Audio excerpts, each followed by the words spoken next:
ಹೊಸದಿಲ್ಲಿಯಲ್ಲಿ ನೀಟ್ ಹಗರಣದ ವಿರುದ್ಧ ಪ್ರತಿಭಟನೆ ನಡೆಸುತ್ತಿದ್ದ ವಿದ್ಯಾರ್ಥಿಗಳು ಹಾಗೂ ಯುವ ಜನರ ಮೇಲೆ ನಡೆದ ಪೊಲೀಸ್ ದೌರ್ಜನ್ಯವನ್ನ ಖಂಡಿಸಿ ಜುಲೈ 23ರ ಗುರುವಾರ ಉಡುಪಿಯ ಹಳೆ ಬಸ್ ನಿಲ್ದಾಣದ ಬಳಿ ವಿವಿಧ ಸಂಘಟನೆಗಳ ನೇತೃತ್ವದಲ್ಲಿ ಪ್ರತಿಭಟನಾ ಸಭೆ ನಡೆಯಿತು. ಸಹಬಾಳ್ವೆ ದಲಿತ ಸಂಘರ್ಷ ಸಮಿತಿ, ಎಸ್ಐಒ ಹಾಗೂ ಉಡುಪಿ ಜಿಲ್ಲಾ ಸ್ಯಾಲಿಡ್ಯಾರಿಟಿ ಯೂತ್ ಮೂವ್ಮೆಂಟ್ನ ನೇತೃತ್ವದಲ್ಲಿ ನಡೆದ ಪ್ರತಿಭಟನೆಯಲ್ಲಿ ಮಾತನಾಡಿದ ಚಿಂತಕ ಪ್ರೊಫೆಸರ್ ಫಣಿರಾಜ್, ವಿದ್ಯಾರ್ಥಿಗಳ ಧ್ವನಿಯನ್ನ ಹತ್ತಿಕ್ಕುವ ಉದ್ದೇಶದಿಂದ ದೌರ್ಜನ್ಯ ನಡೆಸಲಾಗುತ್ತಿದೆ ಎಂದು ಆರೋಪಿಸಿದರು. ದೇಶದ ಪ್ರಜಾಪ್ರಭುತ್ವ ಮತ್ತು ಸಂವಿಧಾನದ ರಕ್ಷಣೆ ಪ್ರತಿಯೊಬ್ಬ ನಾಗರಿಕನ ಹೊಣೆಗಾರಿಕೆಯಾಗಿದ್ದು, ಇದು ಯಾವುದೇ ರಾಜಕೀಯ ಪಕ್ಷಕ್ಕೆ ಸೀಮಿತವಾದ ಹೋರಾಟವಲ್ಲ. ಸಂವಿಧಾನದ ಮೌಲ್ಯಗಳನ್ನು ಗೌರವಿಸುವ ಪ್ರತಿಯೊಬ್ಬರೂ ಪ್ರಜಾಪ್ರಭುತ್ವದ ಪರ ಧ್ವನಿ ಎತ್ತಬೇಕು ಎಂದು ಅವರು ಹೇಳಿದರು.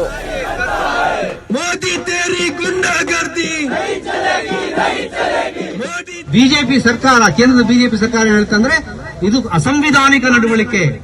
ರಾಹುಲ್ ಗಾಂಧಿಗೆ ಸಭ್ಯತೆ ಇಲ್ಲ, ಆತ ಅರಾಜಕತೆಯನ್ನ ಪ್ರಚೋದಿಸಿದ್ದಾನೆ ಅಂತ ದೂರಿದ್ರೆ ಹೊರತಾಗ್ಲಿ ಯಾವ ಮಾತುಕತೆಗೂ ತಾವೂ ಬರಲಿಲ್ಲ, ವಿದ್ಯಾರ್ಥಿಗಳ ಜೊತೆಗೆ ಅವರು ಕರೆದಿಲ್ಲ. ಇಷ್ಟು ದಿವಸ ಬಾಯಿ ಮುಚ್ಚಿಕೊಂಡಿದ್ದ ಧರ್ಮೇಂದ್ರ ಪ್ರಧಾನ್ ನಿನ್ನೆ ಟ್ವೀಟ್ ಮಾಡ್ತಾರೆ, ಎಕ್ಸ್ ಖಾತೆಯಲ್ಲಿ ಬರೀತಾರೆ, ಕಾಂಗ್ರೆಸ್ ವಿದ್ಯಾರ್ಥಿಗಳನ್ನ ಮುಂದಿಟ್ಟು ರಾಜಕೀಯ ಮಾಡ್ತಾ ಇದೆ, ನಾವು ಬಹಳ ಸುವ್ಯವಸ್ಥೆಯಿಂದ ಶಿಕ್ಷಣ ವ್ಯವಸ್ಥೆಯನ್ನು ನಡೆಸುತ್ತಿದ್ದೇವೆ ಅಂತ ನಾಚಿಕೆ ಇಲ್ಲದೆ ಪ್ರಥಮ ಬಾರಿಗೆ ಟ್ವೀಟ್ ಮಾಡಿದ್ದಾರೆ.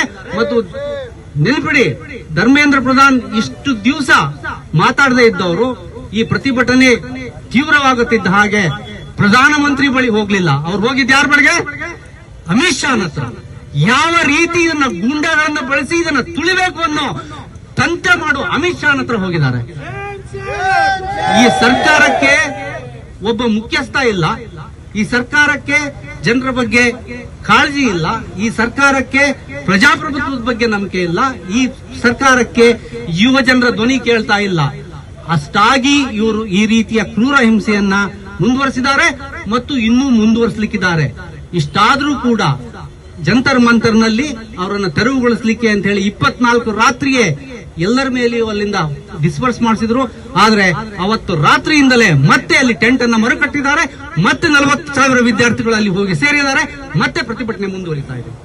ಇಂತಹ ಪರಿಸ್ಥಿತಿಯಲ್ಲಿ ನಾವು ಭಾರತದ ಎಲ್ಲಾ ನಾಗರಿಕರು, ವಿದ್ಯಾರ್ಥಿಗಳು ಯುವಜನರು ಮಾತ್ರ ಅಲ್ಲ, ಭಾರತದ ಎಲ್ಲಾ ನಾಗರಿಕರು ನಮ್ಮ ಪ್ರಜಾಪ್ರಭುತ್ವ ಮತ್ತು ಸಂವಿಧಾನಕ್ಕೆ ನಮ್ಮ ಉತ್ತರದಾಯಿತ್ವವನ್ನ ಹೇಳಲಿಕ್ಕಾಗಿ ಪ್ರತಿ ಊರುಗಳಲ್ಲಿ ಪ್ರತಿಭಟನೆ ಮಾಡಬೇಕು.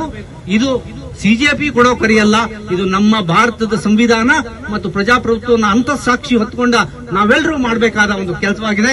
ಆ ಕಾರಣವಾಗಿ ಈ ಸಂಘಟನೆಗಳ, ನಮ್ಮ ಸಹಭಾಗಿ ಸಂಘಟನೆಗಳ ನೇತೃತ್ವದಲ್ಲಿ ಈ ವಿದ್ಯಾರ್ಥಿ ಯುವಜನರ ಖಂಡನೆಯ ಪೊಲೀಸ್ ದೌರ್ಜನ್ಯದ ಮೇಲೆ ಮತ್ತು ಸರ್ಕಾರದ ಕಿವುಡುತನ ಮತ್ತು ಕುರುಡುತನದ ಮೇಲೆ ವಿರುದ್ಧ ಪ್ರತಿಭಟನೆ ಮಾಡಲಿಕ್ಕಾಗಿ ನಾವು ಇಲ್ಲಿ ಸೇರಿದ್ದೇವೆ.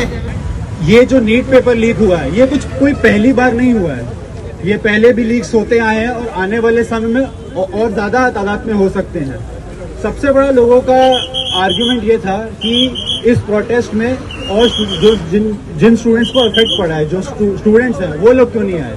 अरे भाई, जब बच्चे को कोई तकलीफ होती है तो आगे उनके गार्जियन, उनके माँ बाप आते हैं ना. तो सेम वो काम हमारी जनरेशन कर रही है.